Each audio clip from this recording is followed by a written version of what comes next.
Alright, so here I've made some delicious Persian style rice. Got it from a library book recipe.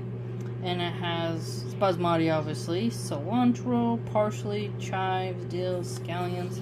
Now they have a little bit different way they prepared it that was like longer, and but the end was the same. So here we go. Looks great. Very aromatic, by the way.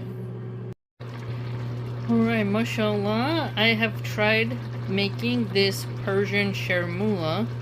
I believe that's how you pronounce it. I got a new cookbook from the library, so I gave this recipe a try. We got raisins, eggplant, red bell peppers, onions, simmering low and slow. Mashallah tabarakallah. Very aromatic. Cinnamon, cumin. Very nice.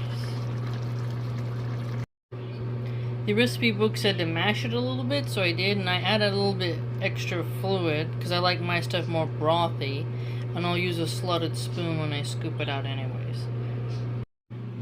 The flavor is amazing. Wow, I've never used raisins in this way with eggplant. The cinnamon and cumin is a nice touch. Have red wine vinegar in there, honey, pinch of sugar. Wow. Really outstanding, I must say. And then pairing it with that rice, which is very herbal, subhanallah, and then the broth going on to the rice, absolutely delicious. Here you can see the recipe.